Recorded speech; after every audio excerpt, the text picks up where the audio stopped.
শুরু করছি পরম করুণাময় অসীম দয়ালু আল্লাহর নামে, যিনি আমাকে আপনাকে এত সুন্দর আকৃতি সূরাতে এই মানব জীবন দান করেছেন, যিনি সৃষ্টি করেছিলেন আমাদের আদি পিতা হযরত আদম শফিউল্লাহকে তার নিজ সূরাতে, তার নিজ আত্মায় আত্মবান করেছিলেন। আল্লাহ নিজেই এই মানবের ভিতরে বা সেই আদমের ভিতরে লুকিয়ে এখন প্রকাশ মানব জীবন কাটাচ্ছেন।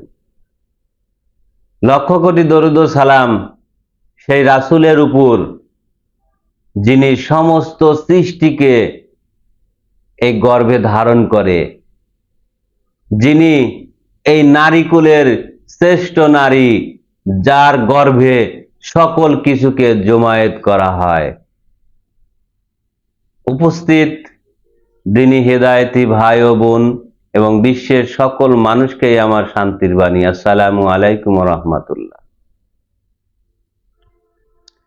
আল্লাহওয়ালা নাকি নবীওয়ালা, আপনারা কোনটা হতে চান?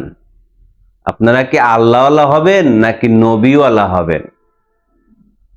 নবী মানে বার্তাবাহক, আর নবীদের পরিচয় জানতে হবে। আর আল্লাহর একজন বার্তাবাহক আছে, যাকে আল কোরআন বলেছে আদম হলো আমার তরফের প্রতিনিধি। সেই আল্লাহর বার্তাবাহক হলো হযরত আদম শফিউল্লাহ। আর নবীদের বার্তাবাহক বলা হয়েছে জিব্রাইল। আসলে জিব্রাইল যে শব্দটা, এই জিব্রাইল হলো বাক শক্তি। তো যাই হোক, এই পৃথিবীর মানুষ অতীতের যে ধর্মগুলোকে অনুসরণ করে, সেই ধর্ম ছিল রিসালতে নবুয়তি ধর্ম, যেটা ছিল রাতের যুগের ধর্ম। এই রাতের যুগের ধর্ম এখনো এই পৃথিবীতে ভাইরাল। পৃথিবীতে এখনো সেই ধর্ম প্রচলিত আছে এবং সেগুলোকে এই মানুষ মানার চেষ্টা করে। আমি বলছি না তারা মানে, মানার চেষ্টা করে। আর রাতের যে নবীয়তি যে ধর্মটা তারা দিয়েছেন, তারা এই মানুষকে নির্দিষ্ট করে তার জাতের জাতীয় ধর্ম দেয়নি। জাতের জাতীয় ধর্ম কি? এই মানব দেহে যা আছে বিশ্ব ব্রহ্মাণ্ডে, তা আছে এই মানব ভাণ্ডে। এই মানব ভাণ্ডের ভিতরে অসংখ্য আত্মা বাস করে, অর্থাৎ আল্লাহর সৃষ্টির জগতে আল্লাহ নিজেও এই মানব ভাণ্ডের ভিতরে বিরাজ করে। সেই আত্মাগুলো থাকে বিল গায়েব হয়ে। এই আত্মাদের এই মানব ভাণ্ডে কোষ আছে, ঘর আছে। প্রত্যেকটা জীবনেরই এই মানব ভাণ্ডে ঘর আছে, যার কারণে সেই অতীতের সেই নবী নাম বলেন, রাসূল বলেন, তারা এই মানব ভাণ্ডের ভিতর থেকে সেই আত্মাকে চেতনায় এনে এই পৃথিবীতে মানুষের কাছে প্রকাশ করেছেন, আমি নবী। নবী তো বুঝলাম, কিন্তু এই মানুষের ভিতর থেকে সে বলল নবী। সে তো বলল না আমরা মানুষ, আমরা আদম, এই কথা কিন্তু কেউ বলেনি। বলেছে আমরা নবী। নবী মানেই হলো এই সৃষ্টিদের একটি জীবন। পৃথিবীতে যত সৃষ্টি দেখেন, গরু হতে পারে, ছাগল হতে পারে, মাছ হতে পারে, পাখি হতে পারে, এরা হলো নবী। এদের আবার আউয়ালে বা সৃষ্টিতে সৃজনের সময় এদের একটি নাম ছিল মালাইকা, রব, ফেরেশতা। ফেরেশতা ফার্সি শব্দ। এখন এই যে নামগুলো, এখন দুনিয়াতে এই নামের পরিধি একটি বাস্তব রূপ তারা প্রকাশ করেছে, আমরা নবী। আসল সত্য হলো এরা যে আত্মাকে ধরেছে, সেই আত্মা হলো সৃষ্টি। আপনি যদি যে কোনো নবীকে যদি আপনি তার জীবনকে যদি আপনি নিজস্ব দিন দ্বারা, নিজস্ব স্যাটেলাইট দ্বারা নিজস্ব রব দ্বারা যদি দেখতে চান তাহলে দেখবেন তারা সৃষ্টি।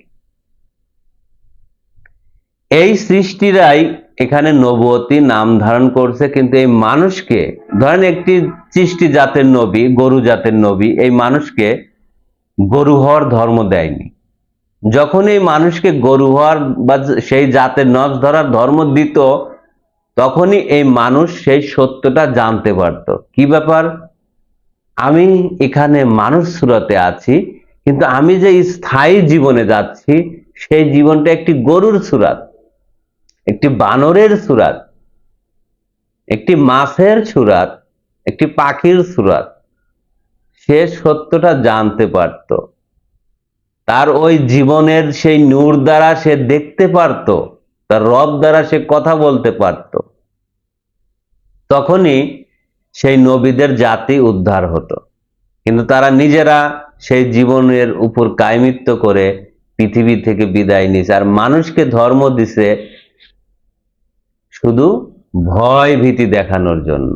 তাদের জাতের ধর্ম কিন্তু তারা দেয়নি, কৌশলে এমন ভাবে ধর্মটাকে তারা দিয়েছেন এই মানুষকে ভীতি প্রদর্শন করছে। কিন্তু এই মানুষ যে ধর্ম মেনে তার জাতের জাতি হবে, তাকে চিনবে জানবে, সেটা কখনোই এই মানুষের সম্ভব না। এই মানুষ তখনই পূর্ণ জ্ঞান লাভ করতে পারে যখন সে একটি জীবনের পূর্ণতা পায়, তার আগে কখনোই সম্ভব না। তাহলে সেই রাতের ধর্ম বা ধর্মদাতারা এই মানুষকে তাদের জাতীয় ধর্ম দেয়নি। তারপরে এদের যে যুগটা, সেই যুগটাও কিন্তু ভাগ করা, দিনের যুগ আর রাতের যুগ। দিন এবং রাত দুটো যুগই, দুটি অস্তিত্বই আলাদা আলাদা ভাগ করা। রাতের ভিতরে অসংখ্য গ্রহ নক্ষত্র, অসংখ্য জীবনের বাস, আর দিনের ভিতরে একক চন্দ্র এবং সূর্যের বাস। এই দিনী যুগ শুরু হলো কখন? যখন বিশ্বনবী হযরত মুহাম্মদ সাল্লাল্লাহু আলাইহি সাল্লাম এই দিনী যুগের মানে রাতের যুগের শেষ প্রান্তে, যখন সুবে সাদিক সূর্য উদয় হবে, তখন তিনি অবতার হয়ে এই দিনের আহ্বান করে গেলেন। আর তার দলিল হলো এই আল কোরআন। দেখেন, আল কোরআনে সর্বপ্রথমেই সেই আল্লাহর দিনের আহ্বান করা হয়েছে। সূরা ফাতিহা পড়েন, আল কোরআনের সূরা বাকারাত থেকে শুরু করে সব জায়গায় দেখেন আদম সূরত কায়েম করার কথা বলছে, সে আদমকে সিজদা দেওয়ার কথা বলছে। আদম হলো একমাত্র সূর্যের প্রতিনিধি, আল্লাহর নূরের প্রতিনিধি, পুরুষ সত্য। সেই আদমকে মেনে নিতে বলছে, সিজদা দিতে বলছে। আদমকে আল্লাহ পাকের প্রতিনিধি বলা হয়েছে। এবার আসি, এই দিনী যুগ যখন শুরু হলো, তখন প্রায় 1450 বছর অতিবাহিত হয়ে যাওয়ার পরে আমার প্রাণপ্রিয় মুর্শিদ, আদম নূরের মূল মুর্শিদ, যিনি এই দিনী ধর্মকে কায়েম করে নিলেন, দিনী সুরাতকে কায়েম করে নিলেন, তিনি পৃথিবীতে তার স্বীয় ধর্মকে প্রতিষ্ঠা করে গেলেন। তিনি সেই সত্য আমাদেরকে জানালেন যে আসলে তোমরা ধর্মীয় যে ইতিহাস জানো, তোমরা ধর্ম সম্পর্কে যে জানো, এতদিন মানুষ যা জেনে আসছে সবই মিথ্যা। তোমরা কোনো কিছুই জানো না। তোমরা জানো না নবীকে, তোমরা জানো না রাসূলকে, তোমরা জানো না সেই আদমকে। আমি আদম কথা বলছি, আমি আল্লাহর তরফের প্রতিনিধি কথা বলছি। আমি একমাত্র তোমাদেরকে আমার জাতের জাতীয় হেদায়েত দান করলাম, আমার জীবন কায়েম করার ধর্ম দিলাম, আমার সালাত কায়েম করার ধর্ম দিলাম। আমি এই আদম গড়ার, এই মানুষ গড়ার টিচার। আমি সর্বপ্রথম সেই আল্লাহর সুরাতে সুরাতিবান হয়ে আমি সেই আদম সুরাত কায়েম করে পৃথিবীতে প্রকাশ করলাম। আর তোমাদেরকে সেই ধর্ম দিলাম তোমরাও আমার সাথে যোগ লাগো, আমার এই জীবনকে কায়েম করে আমার রঙে রঞ্জিত হয়ে তোমরাও এই পৃথিবীর মানুষের সামনে এই আদমের সত্যটা প্রকাশ করে দাও। যদি পৃথিবীর কোনো মানুষ এই আদমকে পূজা করে, আদমকে মেনে নেয়, আদমকে সেজদা করে, তাহলে সে আদম হতে পারবে।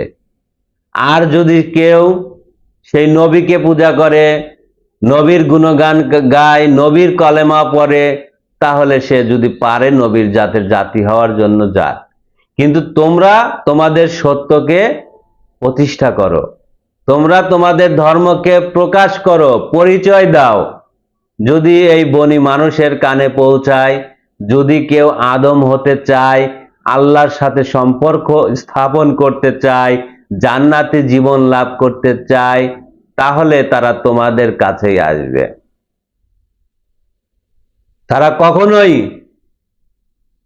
সেই রাতের ধর্মকে মানবে না, তারা ওটাকে অতীত করে দিয়ে এই দ্বীনি ধর্মকে তারা গ্রহণ করে নেবে। আর যদি তাদের ওটাই ভালো লাগে, কারণ ওটার ভিতরে আবার বর্তমানে মিথ্যা দিয়ে ভরপুর, নামাজ রোজা যাই করো, মিথ্যা অসৎ সবই করতে পারবা। হ্যাঁ, আল্লাহ নবী মাপসাপ করে তোমাদেরকে জান্নাতে নিয়ে যাবে। ওটার ভিতরে জান্নাতের লোভ দেখানো হয়েছে, যা তোমাদের জীবনকে ধ্বংস করার একমাত্র কারণ। ভাই, জান্নাত আগে বুঝতে হবে। জান্নাত হলো আমাদের এই মানব জীবন। যারা মানব জীবন বোঝে না, জান্নাতি জীবনে থেকে জান্নাতের সুখ বোঝে না, তারা কেমন বেকুব মানুষ।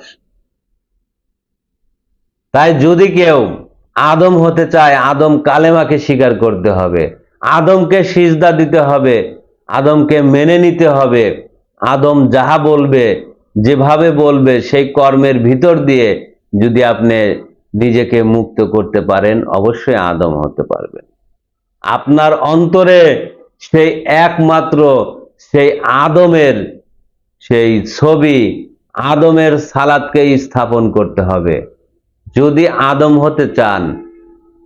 আর যদি কন যে না, আমি সেই অতীতের বাপ দাদার ধর্মই মানব, ধর্মকে কখনোই আপনি সত্যকে খোঁজেন না, জানার চেষ্টা করেন না, বোঝার চেষ্টা করেন না, তাহলে ভাই যেটা আপনার ভালো লাগে আপনারা করেন।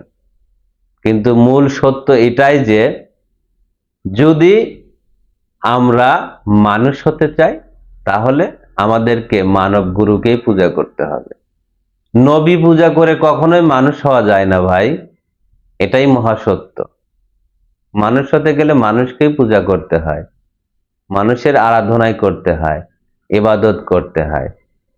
এই বলে আমি আমার আলোচনা এখানেই সমাপ্তি করছি। আসসালামু আলাইকুম ওয়া রাহমাতুল্লাহি ওয়া বারাকাতুহু।